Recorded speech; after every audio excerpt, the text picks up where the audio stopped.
Boa noite. Quero saudar a todos vocês com a graça e a paz do Senhor Jesus, amém? E quero convidar, desde já, para abrir a palavra de Deus, Evangelho de Marcos.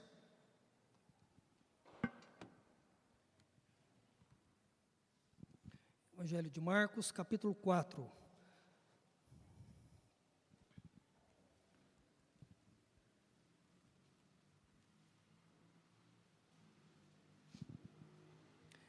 Evangelho de Marcos, capítulo 4, do verso 1 até o verso de número 20. Eu vou ler esse parágrafo todo aqui, de 1 ao 20. Os irmãos apenas acompanhem de forma mais silenciosa e logo depois a gente vai pensar um pouco a respeito do que essa passagem tem para dizer, do que Deus tem para dizer ao seu coração, ao nosso coração, os desafios que nós temos aqui nessa noite da parte do Senhor. Então, assim diz a palavra de Deus. Voltou Jesus a ensinar à beira-mar e reuniu-se numerosa multidão a ele, de modo que entrou num barco onde se assentou, afastando-se da praia, e todo o povo estava à beira-mar na praia. Assim lhes ensinava muitas coisas por parábolas. No decorrer do seu doutrinamento, ouvi, eis que saiu o semeador a semear. E ao semear, uma parte caiu à beira do caminho, e vieram as aves e a comeram. Outra parte caiu em solo rochoso, onde a terra era pouca e logo nasceu, visto não ser profunda a terra. Saindo, porém, o sol a queimou, e porque não tinha raiz, secou-se. Outra parte caiu entre os espinhos, e os espinhos cresceram e a sufocaram, e não deu fruto. Verso 8. Outra, enfim, caiu em boa terra, e deu fruto, que vingou e cresceu, produzindo a 30, a 60 e a 100 por um. E acrescentou: quem tem ouvidos para ouvir, ouça. A partir do verso 14. O semeador, agora é a explicação da parábola. O semeador semeia a palavra. São estes o da beira do caminho, onde a palavra é semeada. E enquanto ouvem, logo vem Satanás e tira a palavra semeada neles. Semelhantemente, são estes os semeados em solo rochoso, os quais, ouvindo a palavra, logo a receberam com alegria. Mas eles não têm raiz em si mesmos, sendo antes de pouca duração. Eles, chegando a angústia ou a perseguição por causa da palavra, logo se escandalizam. Os outros, os semeados entre os espinhos, são os que ouvem a palavra, mas os cuidados do mundo, a fascinação da riqueza e as demais ambições, concorrendo, sufocam a palavra, ficando ela infrutífera. Verso 20, os que foram semeados em boa terra são aqueles que ouvem a palavra e a recebem, frutificando a 30, a 60 e a 100 por um. Oremos.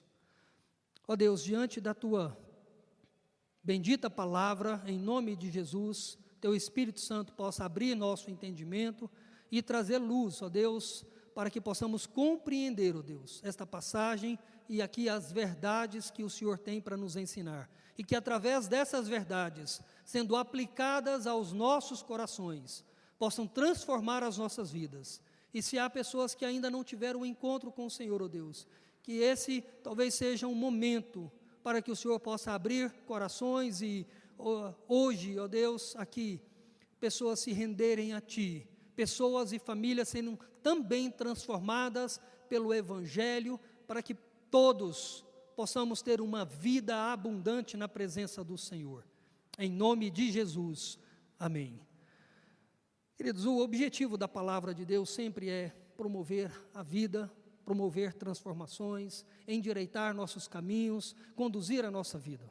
O objetivo da revelação da palavra, dessa palavra ter passado por tantos anos e através de tantas pessoas ter chegado às nossas mãos e Deus ter nos dado a oportunidade de ter essa palavra sendo traduzida em uma linguagem que a gente pode ler, ouvir e compreender. é uma grande bênção de Deus para a vida do povo. Entretanto, a pergunta que fica é, no meio de um mundo onde muitas pessoas estão ouvindo a palavra tem sido pregada, tem sido testemunhada, tem sido ensinada de diversas formas, diversos meios. Tem havido um acréscimo muito grande em relação à questão do cristianismo, de pessoas se tornando cristãs, em toda parte do mundo, e também especialmente no Brasil. A grande questão é que esse crescimento numérico não tem gerado uma transformação no país e até mesmo na família onde esse evangelho tem entrado. A questão é o que está acontecendo, qual que é o problema? É a mensagem que está sendo pregada ou são os corações que estão recebendo e ouvindo essa mensagem que estão reagindo de forma diferente? E a resposta a essa pergunta, literalmente, nós temos aqui nesta passagem.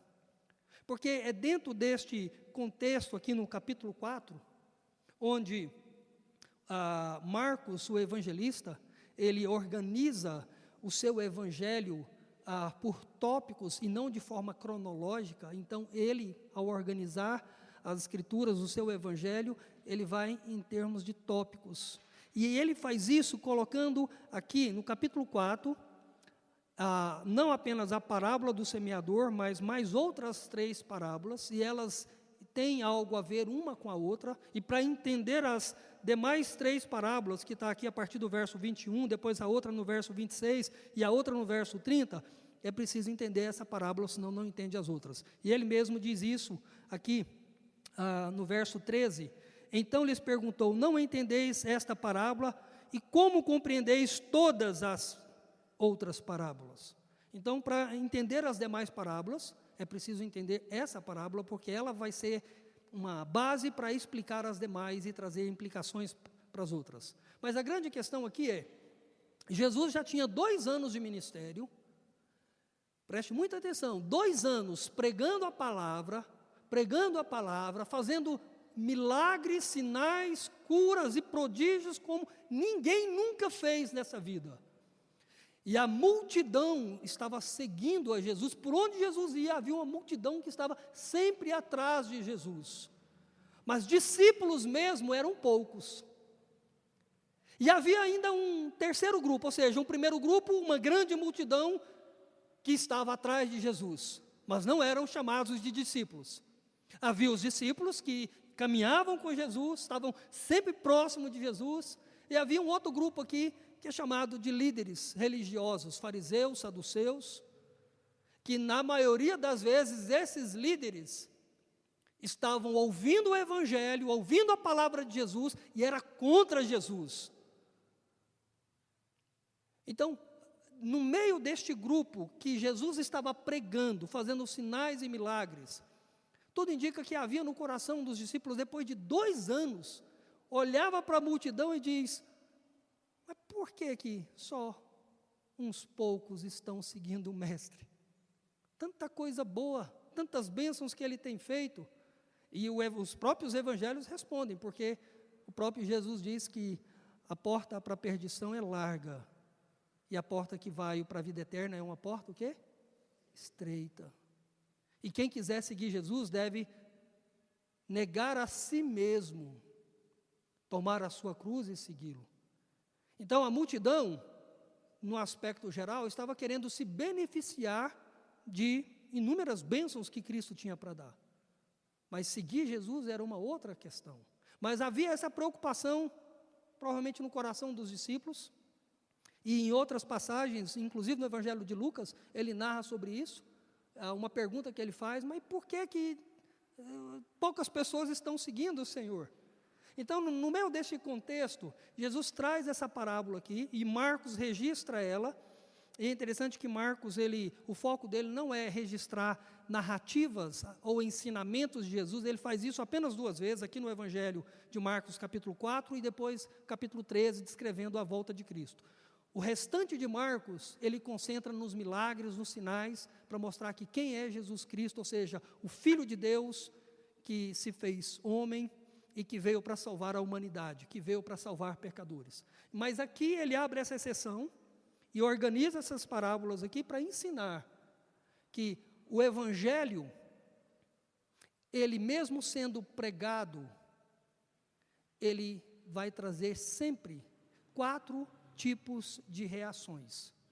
Então, cada um que aqui está me ouvindo nessa noite, das 4, uma vai reagir a esse Evangelho, seja aqui, ou seja, por onde for, em qualquer outro lugar desse planeta que se prega o Evangelho, aqui nós teremos esse princípio de 4 formas de reagir. E é interessante que Jesus está colocando isso, levando em consideração o contexto que ele estava. Pessoas seguindo Jesus, mas ao mesmo tempo não tinham coragem de ir até o fim. Outros rejeitavam Jesus veementemente e outros literalmente seguiam Jesus e estavam dispostos a morrer por Jesus. E ainda hoje isso não mudou, o cenário continuou o mesmo. Então, vejamos aqui, vamos tentar entender aqui melhor.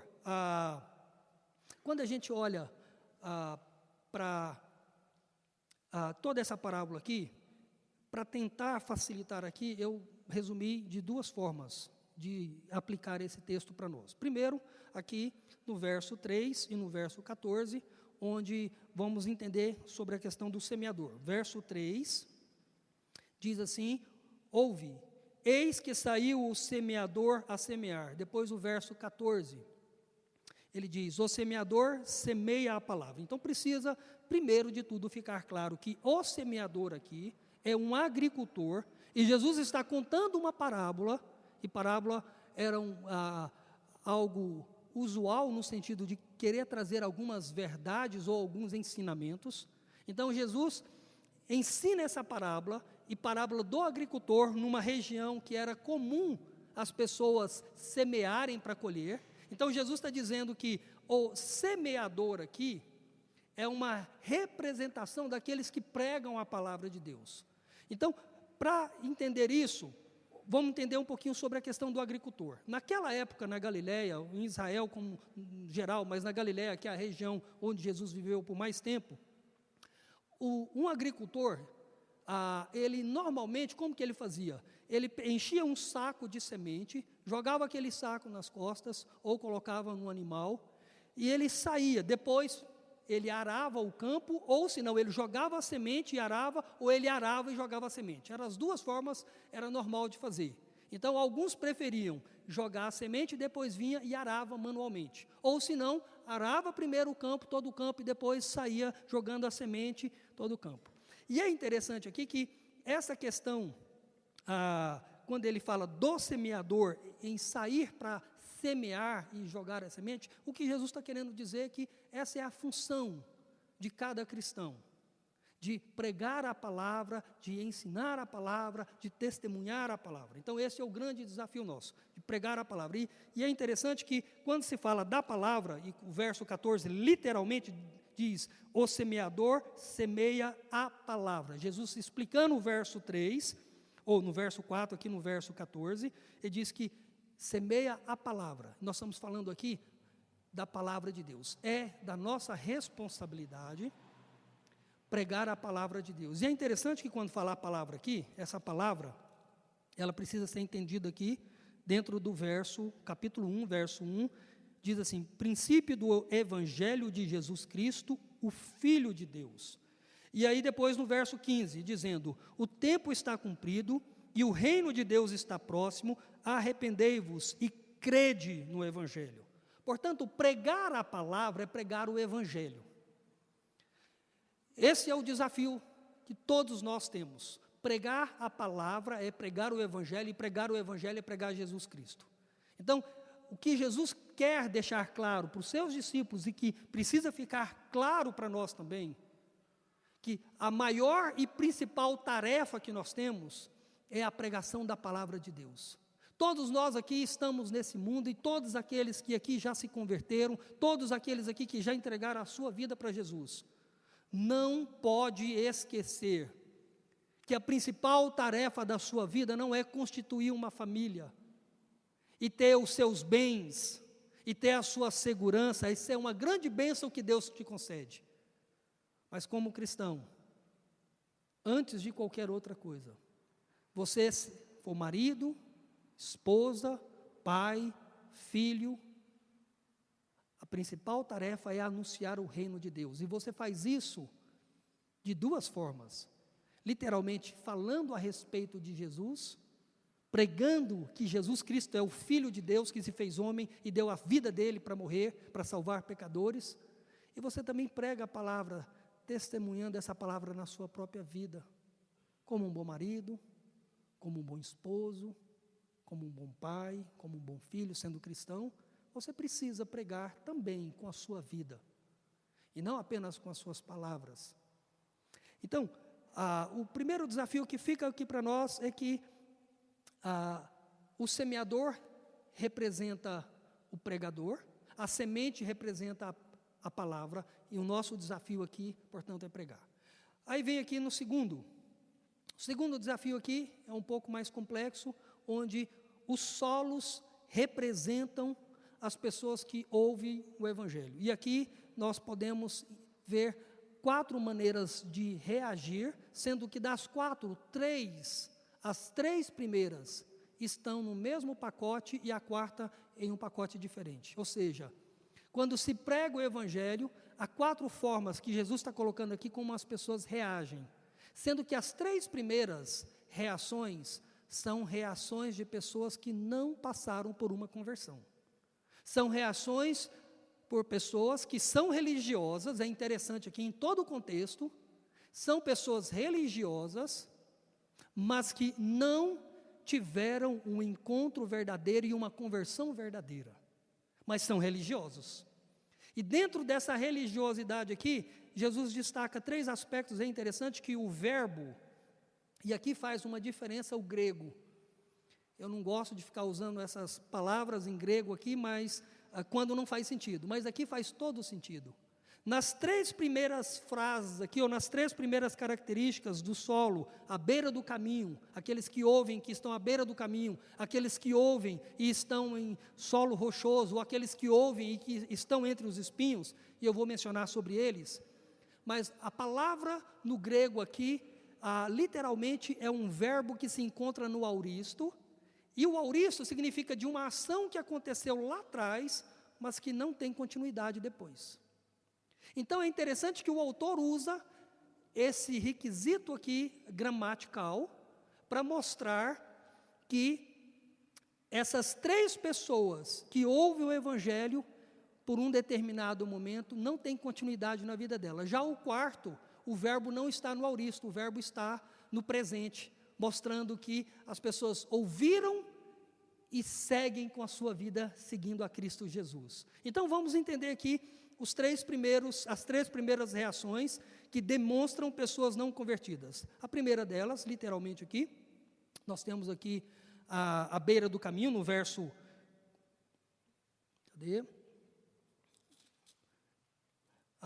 o verso 5 diz que outra, na verdade, o verso 4, ao semear, uma parte caiu à beira do caminho, vieram as aves e a comeram. Essa é a palavra que Jesus falou sobre a parábola. Depois ele explica no verso 15, são estes os da beira do caminho, onde a palavra é semeada, e enquanto a ouvem, logo vem Satanás e tira a palavra semeada neles.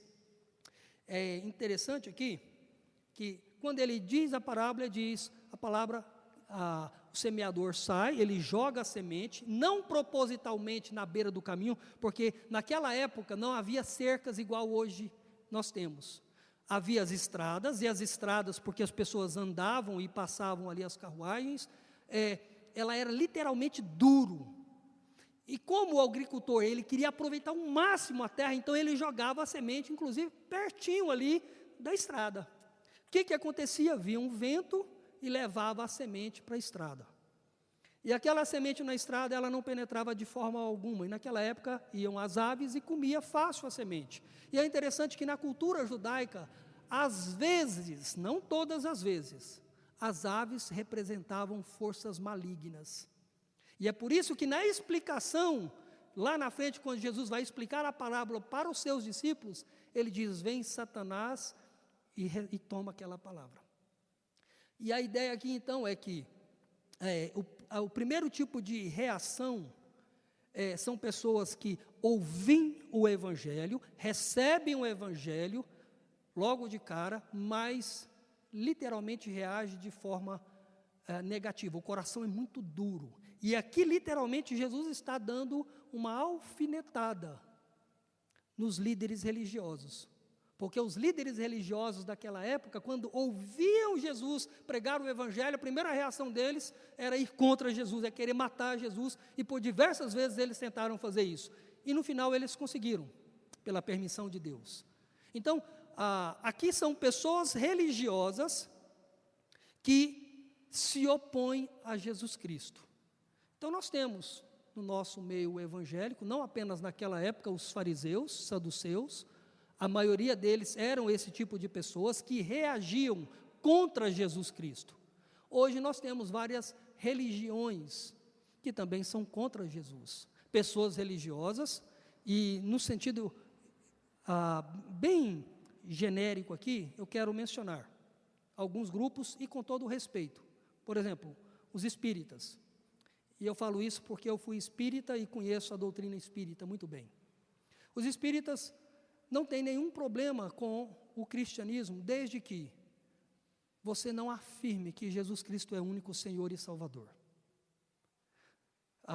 Quando você afirma para um espírita que somente Jesus Cristo, através da morte dele e do sacrifício dele, pode salvar, aí o espírita vai reagir contra você, vai dizer: aí não, desse jeito não, a gente é amigo, nós estamos juntos, mas é tudo o mesmo Deus, a gente vai tudo para o mesmo lugar, e não é isso que a Bíblia ensina.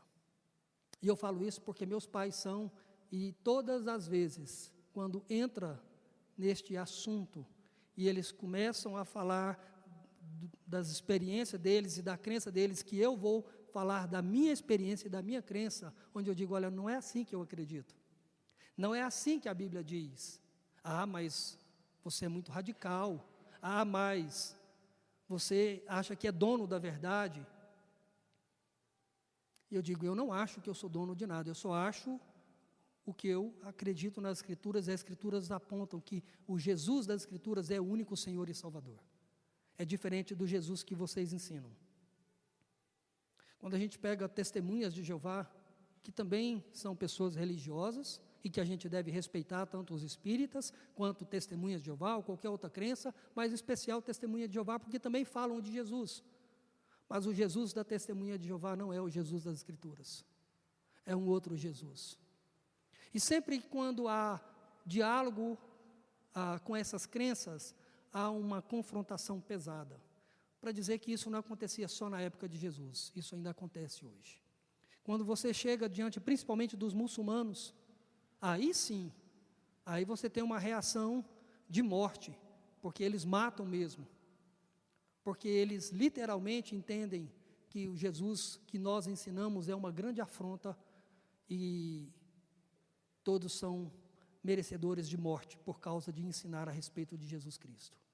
Então, nós temos aqui, a pregação é lançada, a palavra de Deus é pregada, e há um grupo que reage contra. Isso acontecia naquela época e isso continua acontecendo. A segunda reação, o verso 5 e 6, fala: outra caiu em solo rochoso, onde a terra era pouca, e logo nasceu, visto não ser profunda a terra. Saindo, porém, o sol, queimou, porque não tinha raiz e secou-se. Então, aqui a parábola é dita, e depois nos versos 16 e 17, Jesus explica: semelhantemente são esses os que estão semeados em solo rochoso, os quais, ouvindo a palavra, logo a recebem com alegria, mas eles não têm raiz em si mesmos, sendo antes de pouca duração, em lhes chegando a angústia ou a perseguição, por causa da palavra, logo se escandalizam. Então, aqui, a segunda reação negativa, não é negativa num aspecto porque as pessoas logo abandonam, mas aqui as pessoas recebem a palavra, e diz o texto, recebe com alegria, só não tem profundidade. Porque naquela época também era muito comum o semeador jogar a semente, e como na Galiléia e na Palestina de forma geral, mas até mesmo na Galiléia, que tinha uma boa terra, também tinha terrenos pedregosos embaixo da terra. Dependendo da maneira como se arava a terra, ainda não era suficiente. Então, o semeador não tinha, às vezes, condição de perceber que havia muitas pedras logo abaixo da superfície. E aí, o que isso causava? Vinha a chuva, mas por causa das pedras que estavam um pouco abaixo da superfície, a chuva não descia, não penetrava, e isso atrapalhava o crescimento das plantas. E é justamente aqui que Jesus está dizendo, que as pessoas ouvem o mesmo evangelho e agora não reagem contra. Não, elas recebem o evangelho, elas levantam a mão, elas proferem que Jesus Cristo é seu Senhor e Salvador. Elas aceitam Jesus como Senhor e Salvador de suas vidas, da boca para fora, porque não tem raiz. E Jesus ensina, diz que logo que vem as provações ou perseguições, logo que passa por algum tipo de aflição, a fé que a pessoa tinha em Jesus vai por água abaixo. Ela desiste logo.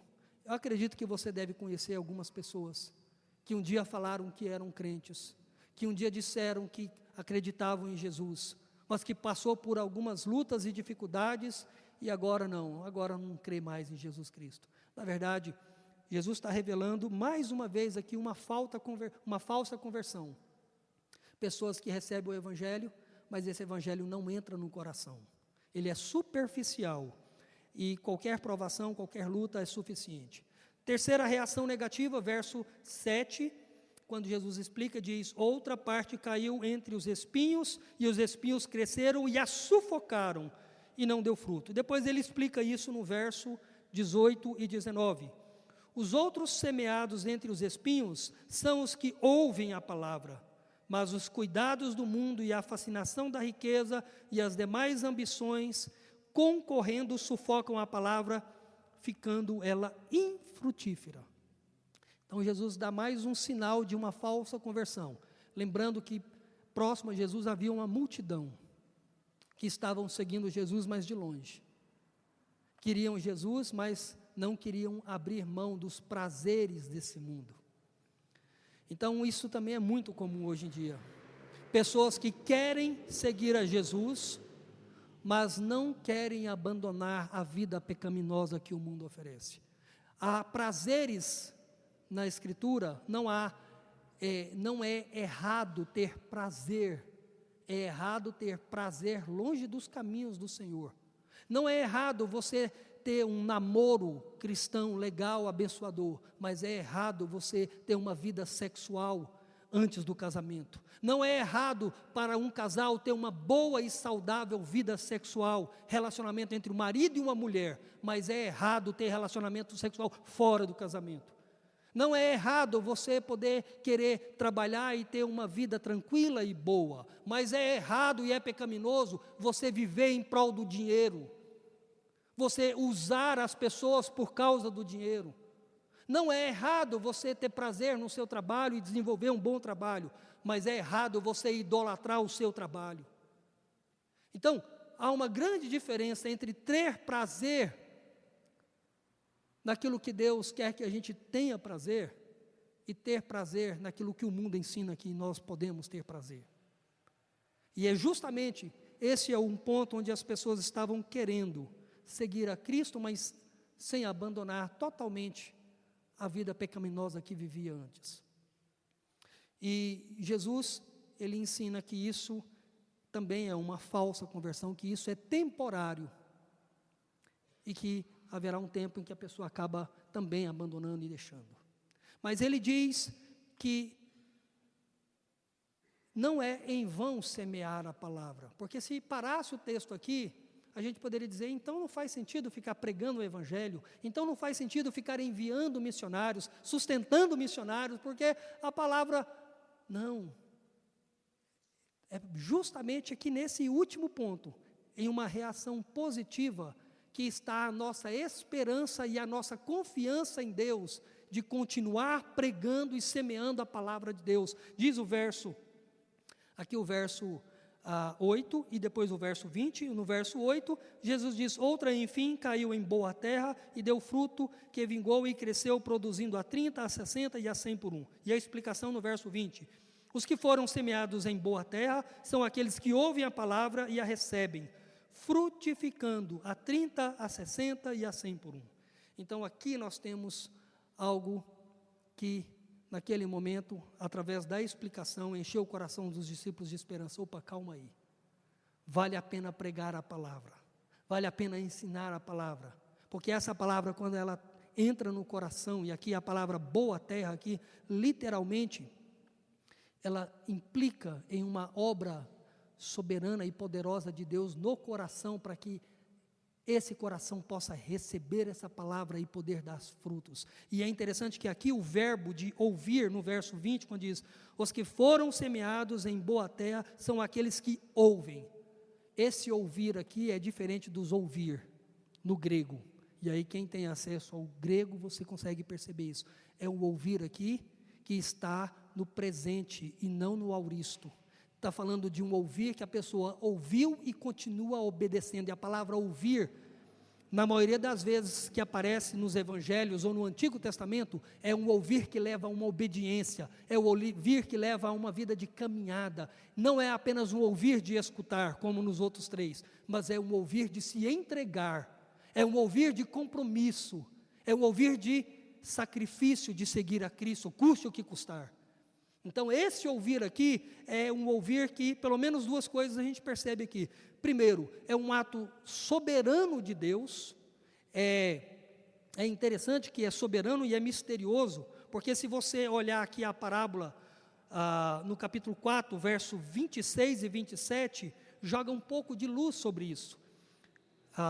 Marcos 4, 26 e 27, que é chamada a parábola da semente, diz assim, disse ainda: o reino de Deus é assim, como se um homem lançasse a semente à terra, depois dormisse e se levantasse de noite e de dia, a semente germinasse e crescesse, não sabendo ele como. Ele coloca aqui como um ato misterioso. O semeador jogou a semente em todo o campo, mas a mesma semente que foi rejeitada em vários outros terrenos, um tipo de terreno absorveu aquela semente e germinou e produziu vida. E é interessante isso, porque quando se trata de semente, o apóstolo Paulo, em 1 Coríntios 3, verso 6, ele usa essa expressão que joga luz nesse texto aqui. Ele diz: eu plantei, Apolo regou, mas o crescimento veio de Deus. E depois no verso 7 ele diz: nem é o que planta é alguma coisa, nem o que rega, mas Deus que dá o crescimento. O que Paulo está dizendo aqui, para que uma semente possa crescer e germinar, isso é uma obra de Deus no coração da pessoa. E a Bíblia diz isso em outras passagens. Por exemplo, Atos 16, verso 14, diz que havia uma mulher chamada Lídia, da cidade de Tiatira. Ela estava ouvindo o que Paulo estava pregando, e Deus abre o coração dela para que aquela mensagem entrasse no coração dela. Então, a falar sobre esse boa terra, ou essa boa terra, literalmente significa aqui uma obra soberana de Deus. E quando Deus intervém, quando Deus derrama graça nesse coração, esse coração dá fruto. E é isso que diz, e é interessante que Marcos usa a expressão aqui: frutifica a 30, a 60 e a 100. E a ideia é que todo cristão, ou toda verdadeira conversão, toda pessoa que de fato ouve o Evangelho, ela vai dar fruto. Ela não vai dar o mesmo fruto às vezes que a outra pessoa, porque uns dão 30, outros dão 60, outros dão 100.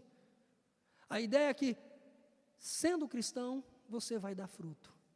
Sendo cristão, você vai produzir boas obras na sua vida. Sendo cristão, vai ter mudança de caráter na sua vida. E é interessante que quando se fala de fruto, lá em Gálatas 5, o próprio apóstolo Paulo fala sobre o fruto do Espírito, que é o amor, a paz, a alegria, benignidade, mansidão, domínio próprio. São obras que o Espírito Santo produz no coração de quem converteu. E a Bíblia também fala de frutos, no sentido de serviço, no sentido de poder trabalhar, de servir, de fazer as coisas boas também. Então, o que Jesus estava querendo dizer para aqueles discípulos, e que nós precisamos aprender aqui também, é que nós não devemos nos preocupar quem é e como que as pessoas vão reagir, porque as reações serão diversas. Nós devemos nos preocupar em pregar a palavra. Não é responsabilidade sua nem minha tentar converter ou convencer as pessoas a entregar a vida a Cristo por vontade e capacidade nossa. Isso é uma obra do Espírito Santo. Nós temos toda a tarefa aqui de tentar fazer o máximo para que as pessoas entreguem as suas vidas a Cristo, mas sem manipular o Evangelho. Porque hoje o que as pessoas fazem para as pessoas entregar as suas vidas a Cristo, elas colocam um carro de rua na porta e passa na rua dizendo: olha, se você tem dor de cabeça, ou se você está com uma dor de barriga, se você está com um problema financeiro, se você está com isso e com aquilo, se você está precisando de um marido, de uma noiva, né, se você está precisando, e aí uma lista interminável. Quem que não está? Quem que não precisa? E aí diz: se você vier para a minha igreja, ali você vai ter a salvação. Isso não é o Evangelho. Está longe de ser o Evangelho. O Evangelho é uma bênção de Deus que cura vidas, que transforma vidas, sim, que abençoa pessoas enfermas, que dá, quem sabe, um marido, um namorado, sim. O Evangelho também é uma bênção, porque traz essas graças comuns para a nossa vida. Mas o Evangelho é muito mais do que isso. O Evangelho tem a ver com a pessoa ter plena consciência de que Jesus Cristo é o Filho de Deus, e que só Ele e ninguém mais do que Ele, e ninguém há mais nem há menos do que Jesus Cristo, pode dar a vida eterna, pode perdoar todos os seus pecados e tirar a condenação que paira sobre a sua vida por causa dos seus pecados. Condenação essa que, se você não for perdoado, se nós não fôssemos perdoados, o que nos resta é o juízo eterno de Deus. Mas o Evangelho de Cristo nos purifica, nos perdoa e também nos transforma, nos faz melhores pessoas, melhores trabalhadores, melhores donas de casas, melhores donos de casa. O Evangelho, ele transforma, assim, ele não só faz aquilo que só Ele pode fazer, que é dar a vida eterna, Ele também muda famílias, muda e transforma histórias e restaura a vida. Então é esse o Evangelho que nós, todos nós, que já entregamos nossa vida para Jesus Cristo, temos o privilégio de pregar. E a pergunta que eu faço é: como está a sua vida diante desse Evangelho e diante do desafio que nos fica aqui de pregar? Entenda que não é a sua capacidade de falar que vai converter uma pessoa, é o Espírito Santo. É o Espírito Santo que é poderoso para usar uma simples frase sua, um simples testemunho seu daquilo que Deus fez na sua vida, pode mudar a vida de pessoas. Eu me lembro de algumas histórias, pensando sobre isso, e para poder concluir, eu fui, logo que eu entreguei a minha vida para Jesus Cristo, eu também queria que todas as pessoas se convertessem. Esse era o desejo do meu coração. Só que no início da minha vida cristã, eu entendi isso de forma equivocada. Eu achava que eu é que devia converter as pessoas. Então eu falava com tanta veemência, com tanta ênfase, né, e se fosse possível, talvez se eu tivesse naquela época armado, ou talvez eu colocava uma arma na cabeça da pessoa e falava: ou você aceita Jesus ou eu te mato. Faltou pouco para eu fazer isso. Faltou muito pouco para eu fazer isso. Porque eu achava que eu precisava pregar e que eu pregando as pessoas deveriam se converter. É claro, eu continuo crendo que eu preciso pregar. Mas eu também continuo crendo que isso é uma obra do Espírito Santo na vida da pessoa. Então, eu tentei fazer isso várias vezes e eu fiquei frustrado. Porque, na maioria das vezes que eu fiz, ninguém se converteu. Pregava, mas nenhum amigo, nenhum conhecido. Meu Deus do céu, o que eu estou fazendo de errado? Nada, estava pregando certinho, mas essa não é uma obra minha. Mas eu achava que era. Aí, num outro momento, quando eu já tinha desistido, mais ou menos, vou ficar pregando mais não, já que nada acontece. Aí um dia um rapaz perguntou da minha vida, eu falei daquilo que Jesus tinha feito na minha vida, e não dei moral para isso. Depois a pessoa veio me dizer que ela tinha se convertido. Eu falei, o quê? Sim, conversando, era um vizinho meu, tinha dado o testemunho, mas sem aquela ansiedade no coração de converter ele. Aí eu disse para ele o que Jesus tinha feito, nós conversamos, ele foi para a casa dele, e no outro dia, ele falou, Heber, minha vida está entregue a Jesus Cristo. Eu falei, o quê? Como? Que jeito? Eu falei, não, você não falou de Jesus? Eu falei, mas você converteu, eu converti. Então assim, eu fiquei depois pensando assim, meu Deus do céu, que loucura na minha cabeça. Mas é isso. O que eu queria que a gente pudesse sair dessa noite aqui, é que a gente pudesse ter toda a confiança na soberania e no poder de Deus que muda corações, que muda famílias. Confiança no sentido de entender, Senhor, eu sei que o Senhor pode converter quem quer que seja, mesmo aquelas pessoas mais difíceis, mais complicadas. E se você, por alguma razão, talvez você tenha dificuldade de orar por algumas pessoas que você acha tão difícil, então peça alguém para orar por você. Eu já cheguei nesse ponto em algumas pessoas, que veio uma descrença no meu coração de determinadas pessoas, eu falei assim, eu não tenho mais paciência para orar. E aí, quando eu tenho a oportunidade, eu converso com uma pessoa, outra, ora por essa pessoa, e ora por mim, para Deus tirar essa preguiça que gerou no meu coração, de orar por determinadas pessoas, que por alguma razão, me veio a consciência, não, Deus não vai converter não. Eu tenho certeza que você já pensou assim, de algumas pessoas, fala assim, aquele ali ou aquela ali, não tem jeito. Não é verdade. Lá em Ezequiel, capítulo 36, verso 27, Deus fala que Ele tira o coração de pedra e põe um coração de carne. Então Deus é poderoso para quebrar um coração duro. E aqui a Bíblia diz que, inclusive Paulo, que era um fariseu, que era um opositor do Evangelho, e que durante um tempo era aquele que se opunha ao Evangelho de Cristo, e mandou matar muitos cristãos, a Bíblia diz que Deus converteu o coração dele, ele se tornou uma pessoa convertida. Então nós não podemos perder a esperança de quem quer que seja. É nossa tarefa confiar no poder de Deus, e é nossa tarefa pregar. Às vezes isso é um grande paradoxo, no sentido, o que é paradoxo? Uma coisa é você dizer que você confia que Deus é soberano, uma outra coisa é você evangelizar dia após dia. Normalmente a gente acaba anulando uma das duas verdades. Normalmente aqueles que creem demais na soberania de Deus, negligenciam a evangelização.